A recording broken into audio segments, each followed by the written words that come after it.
5 for the first few minutes, and then I raised my hand. I think you have that's the bar 7 or 6 or whatever.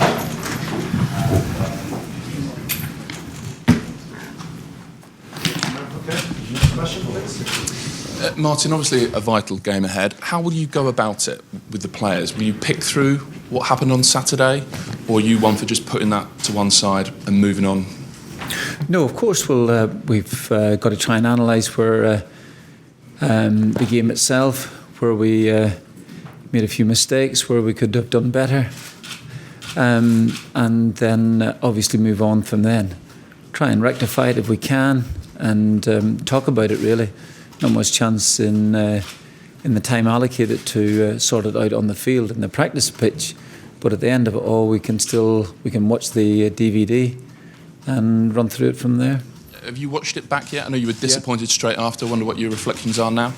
Yeah, very much the same. I think that we conceded possession and never really got it back. And when we did get it back, we didn't use it well enough. And that was the pattern of the first half. So second half, I thought the game opened up. The irony of it all is that we had some great chances to win the game, and probably as many good chances as we had in games that we've dominated. So, given that you drew the match, is an already important game now must win? It's very important. Of course, you're down now to the last 3 games, and we're a couple of points behind Serbia. I think that we'll have to. We're going out to try and win the game. Can you call on some of the other big wins? Obviously during the Euros, Bosnia, and particularly that night against Germany? I think that's exactly what we can do. We think of the nights that we've had here at the Aviva, splendid evenings. You mentioned Germany, the world champions. We beat them. The playoff game against Bosnia was fantastic. The fight backs in some of the other matches that we've had, and the grandstand finishes. I think all of those things should be uppermost in our mind. Do you feel you can also use the adversity, the travel, maybe the little bit of criticism that's followed? Can you almost use that to create a siege mentality, if you like? No, I think at the end of it all, I think the players have shown in the last couple of seasons here a great determination. We have. In games where we have been shall I say, not having as much possession as the other team, we've seemed to find a way to pull it round, and that will be furthermost in our thoughts, I think, or uppermost in our thoughts, I should say, for tomorrow evening. Could I lastly ask about Jeff Hendrick? How he is? I think he trained on his own last night. Yeah, he did some work with the medical team, and he's still feeling a little bit, going at a completely full out, so he will miss out. Martin, what do you want to see from your team tomorrow that you didn't see on Saturday? Well, I think what we want to do is we want to try and get in the front foot. That's the most important thing. I think that we are playing against a really talented side who've got a lot of ability, a lot of big players playing in big leagues, and we want to try and match it. We want to try and, I would say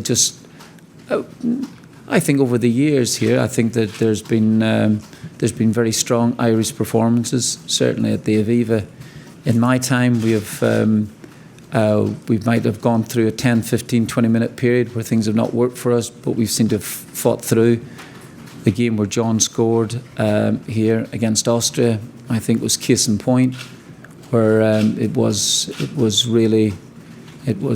very, very strong. It was just a great effort in the second half of that game, when we had been probably second best in the first half. But we've found ways before, and we'll find ways again.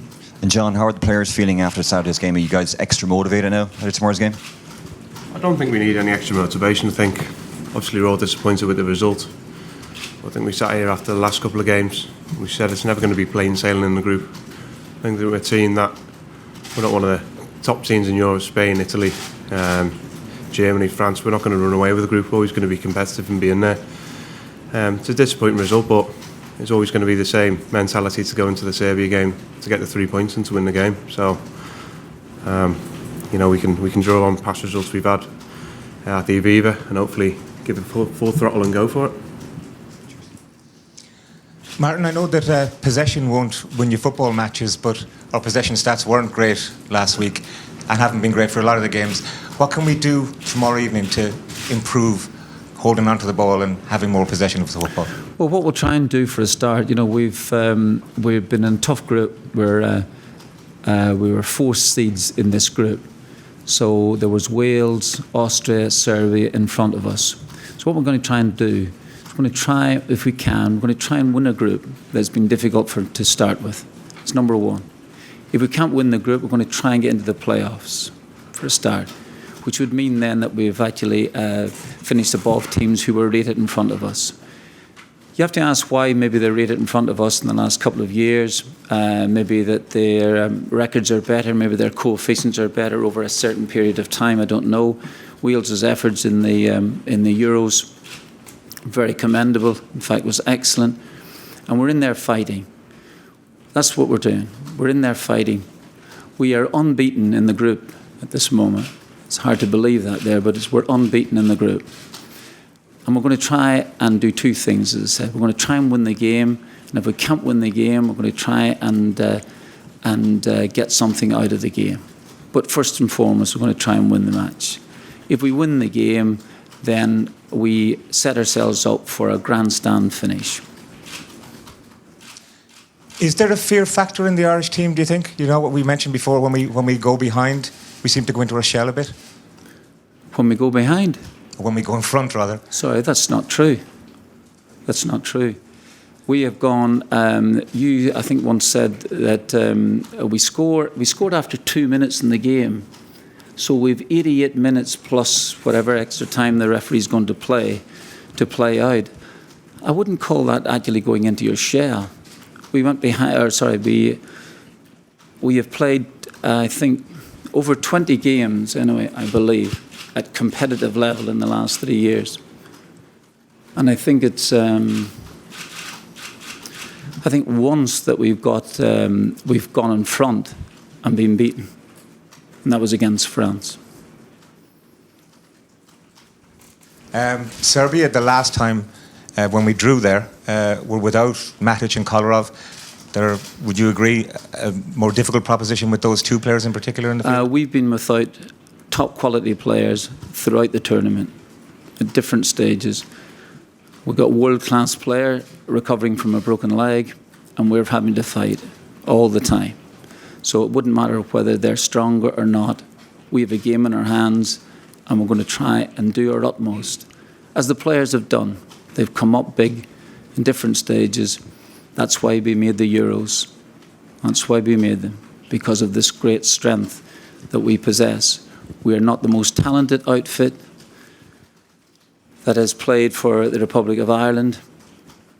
And that might have been going back to Jack Charlton's time, who had players playing in the higher echelons of the big leagues.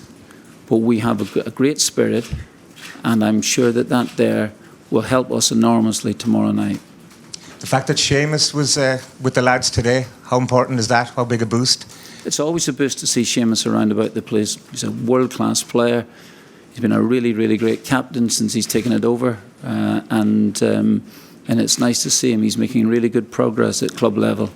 And things are going well for him. Okay, and finally, Martin, just your message to the supporters tomorrow, because they have played a huge part in all, home and away, in all our successes. The supporters have been behind the team. And well, certainly since I've come in here, they've never failed in their support. They've come out in droves, both at home and away. And the support that we received in Georgia was fantastic. And there is the support that we received in the Euros, when thousands and thousands descended upon France, was fantastic as well too.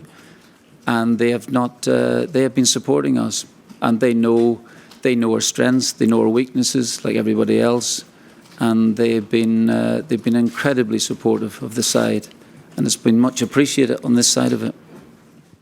Same Okay, question we'll to go you, John. no, Tony. That's non-live now, please. Thank you. Same question. We've got all the supporters in. Yeah, look, given first class, obviously, first class since I've been here. You know, especially at home, when we can get on the front foot.